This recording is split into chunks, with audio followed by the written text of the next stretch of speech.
Real news, real issues, real people. It's Ciola Wilson, one-on-one. So heading into your 11th year celebrations, past 11,000 people certified. We are. What are you aiming for? 53,000. So that's the adult population. 10 of Bermuda. years, what's that going to take? Another? I can't think about it like that, Ciola. All we just want is every adult to hear this message. That's it. So let's talk about the adults who will hear this message, because this is about the experience of getting certified.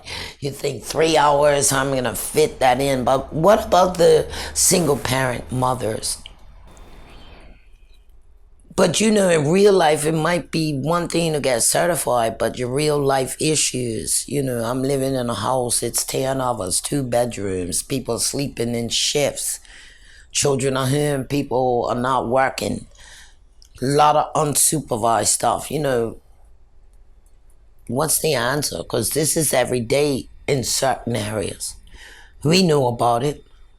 It doesn't matter, like you said, it doesn't discriminate. Doesn't matter if you live in Middletown or Tuckerstown, but it's everywhere. So a lot of what we're seeing playing out is damage from household issues. Part of that is sexual abuse. Some of it is just abuse, period. So what do you say to that woman who's got 3 jobs, don't have time? The cost of living is crazy, and she's got to work to keep a roof over that head. I would say fight for your children's safety. Do whatever you can. Speak to other adults. Say, I want to do the SCARS training. There's no cost. I need to do this training for my children. I need someone to support me. Find somebody that you feel safe with, that will genuinely care for your children for 3 hours.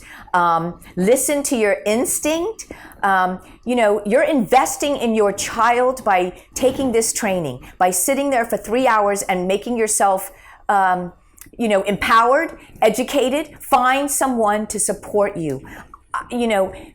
Someone you work with, somebody who is, unless you're an only child or, you have no aunts or uncles or grandparents, or somebody in your life that you trust and that you care about and genuinely cares for you, reach out to them and say, I want to do this training. This is important. I want to make sure my children are safe. I want to develop this relationship with my children that they'll feel safe to tell me anything about anyone. I want to be able to let my children know that they're important, that their body is important, that they should not be, allowing anybody to touch, view, or take pictures. I want to learn about how I can teach my children that. Find a way, because this is life-saving information, and it will save your child years of pain if they know that if I can just tell my mom that somebody is making me feel uncomfortable, even if it's their boyfriend, or if I can tell my dad, even if it's his best friend, that he's doing something to me that makes me feel uncomfortable. That is empowering your child to know, I care about you, I care about your safety, and I want to make sure that you are safe. This information is vital information for children. Would your advice be to a 20-year-old girl who's got issues with her father? Her biggest problem is that he's all in the church, but is still best friends with his best friend who raped her when she was 8. Tell someone. Let someone know. But she told him, and it would appear he doesn't care. Well, grown-ups don't always do the right thing. People don't always make choices, and there's many reasons for that. Find someone that will. Find someone that will listen and help you do something to stop the behavior and to support you. So you guys spent a lot of time talking to the group about empowerment skills and the 5 steps in identifying how to protect. One of the biggest things that came out is if your child comes to him and says, Uncle Johnny did whatever, it's not to freak out. No. How do you not freak out, though? Well, let me answer that first. You come to a SCARS training, you practice. Right. What's the empowerment skills and the 5 steps to identifying? Yeah, so the empowerment skills that the Darkness to Light Stewards of Children training teaches is making choices, taking risks, and supporting each other. Making choices is making a choice whether we're going to talk to our children early and often about body safety. That's a choice. We may leave that up to the school or somebody else to do, but it's not a one-time conversation. So it's about making choice. It's about making choice whether you're going to be SCAR certified. It's an empowerment skill just to come into a SCAR's room and get trained and educated and on this issue. Or it could be a choice that you've got to run on your husband. Exactly right. It's a choice whether you're going to do the right thing and report child sexual abuse. It's a crime. No matter who it is, no one's above the law. It is about making choices, and we should all have choices. But that is one of the empowerment skills. Making a choice to get educated, making a choice to talk to our children about body safety, making a choice to make a report. Taking a risk means taking a risk to call out somebody who's crossing the boundary of your child. Taking a risk can be even mandating a prevention education in your organization if you're taking care of kids in your organization. Taking a risk can even mean making a report of sexual abuse. You don't know what the outcome of that's going to mean. So it is about taking a risk. It's a risk to even talk to children about sex and sexuality at an appropriate age. It's an uncomfortable conversation. And then once you take those risks, you got to seek out support. You do. Exactly right. And that's the third empowerment skill. We all need support. Mothers who work 2 jobs and are trying to juggle, their children's safety, putting food on the table, they need support. They need support from family members. They need support from friends. We all need support when it comes to this issue. They need support when they make a report. Whether, someone makes a report, they need support from the organization they work with when they make a report. That's not an easy thing, but it's an important thing to do. And they must call Child and Family Services. They are the reporting agency. But people need support when they go to do that. It's not easy. It's a big step. Support is a critical empowerment skill. So I have a 2-year-old, and I have 3 cameras. Is that paranoid or looking out for my child?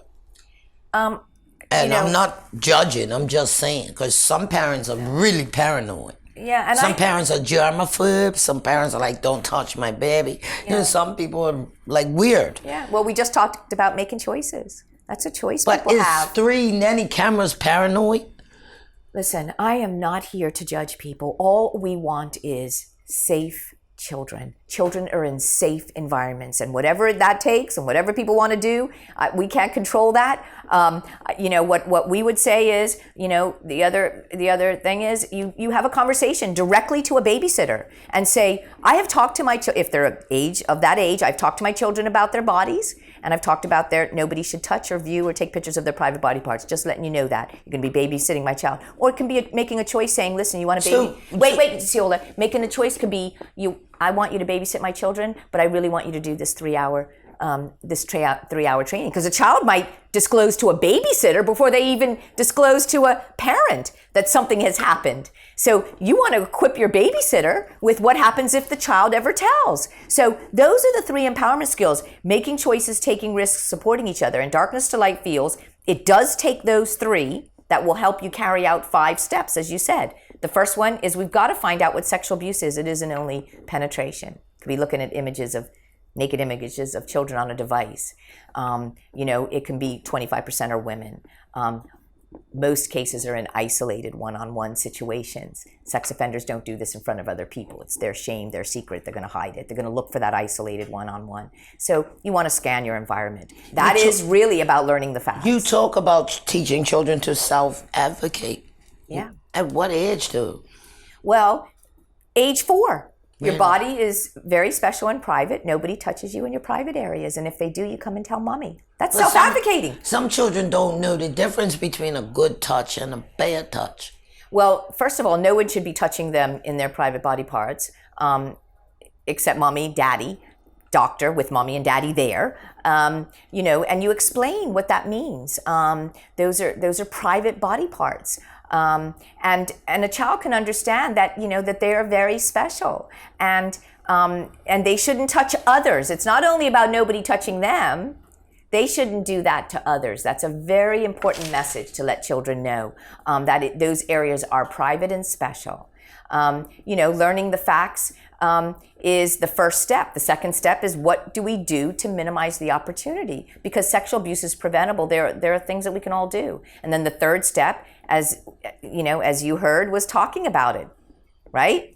Just what we talked about. Talk to your children about body safety. Talk to other adults who are going to take care of your children.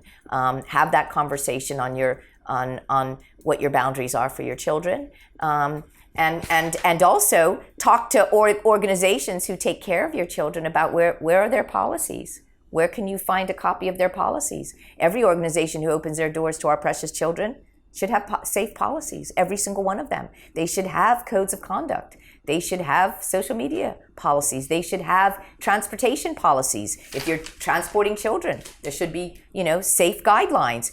If you're taking children off island, there should be policies. And parents have a right to ask for those policies, because these are their children. Like, you have every right to ask about those policies. Every organization should have them. There was a section in there where it said child sex abuse is the biggest health problem today. And they listed symptoms. Yeah, run that down for me. Well, symptoms can, it really varies. Every survivor's journey is different. Right. We talked about it in the last show. Sure. Sexual promiscuity. It could be eating disorders. It could be drug addiction. It could be, alcoholism. It could be, not being able to focus in school. It could be it could be anger. It could be health issues because of stress and anxiety. Imagine a little child being abused. That pain has to come out somewhere. As a news reporter, though, it perked my ears when one of the participants or somebody asked about, who puts me on the beam in gymnastics. You hear a lot of reports today about sexual abuse in gymnastics. Scantily dressed girls, Coach handling them, but I was raised in your workshop. Yeah, and the reason is because, when did we ever ask permission to touch children? When did we say, is there another, remember in the video, it talks about they were a coach and, before they show a mechanical move, is it okay? Is it okay? We never asked children if it was okay. We just grabbed them, put them up, And it's not only gymnastics. I don't want to point out gymnastics. Many youth-serving organizations and sporting organizations have seen this. And I think, we just weren't having conversations about this years ago, Ciola. Now we're being educated in this. We know what to look out for. But youth-serving organizations need to send a very clear message. You come work here, we have policies, we have more eyes on our children. These are the policies that you have to abide by. And if anybody starts, not following those guidelines and those policies, that's a red flag. Keep an eye on that. People need to be reminded about the policies. But we're also, think about this, we're encouraging children to speak up. This was a conversation that just didn't happen years ago. And that is what silenced No, but victims. I've heard young men who have young daughters drive across a certain middle school and say, "Oh, that one's button up nice. I can't wait to hit that." And these men have children, and it's discussed like it's a feat. It's some sort of like, what is that? Is that how sick we've become as a society? What is that? How could any man who has a young child talk like that? Well, that's someone who has sex on their mind 24/7, in my view. They can't get it out of their mind. They think about it constantly. So you think about it with young people? Anything they can get. I mean, think about that for a minute. Think about the people in our lives that's all they talk about is sex, whether it's with a child or an adult, and they've got it on their mind 24/7. They can't stop thinking about it. So they've got to make comments. They're visualizing it. Is that a sickness? I think it's an addiction. Or an obsession. I think it's a little bit of both. I think it's a little bit of both. They've got to think about the damage that does, and think about, why are they thinking about this all the time? Why do they care whether a young 14-year-old is growing in their breasts? Why would they even bring that up? Why would that even be a conversation? Because they have it on their mind. They're thinking about that all the time. Otherwise, they wouldn't even raise that issue. They wouldn't even they wouldn't even talk about that if that wasn't something they think about all the time. You can really But read somebody. It's promoted so hard in the media. Like, Meg Thee Stallion is scantily dressed. Cardi B is scantily dressed. Some of these women have daughters who they don't let listen to their trash, but they're feeding it to their people. Do you understand what I'm saying? Yeah, and I mean, I also want Snoop Doggy Dogg doesn't let his children listen to him talking about sipping gin and juice. It doesn't happen. They're going to private schools in the suburb. They don't live in the hood. So it's a real crisis in the black community when we look at what's being embedded as our culture. This so-called rap music now is promoting lyrical homicide. Yeah, the children don't have an opportunity. It's just mixed messages for them. It's a mixed message. It really is.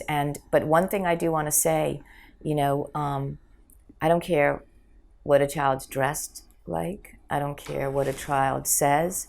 They're children, and they need to be protected.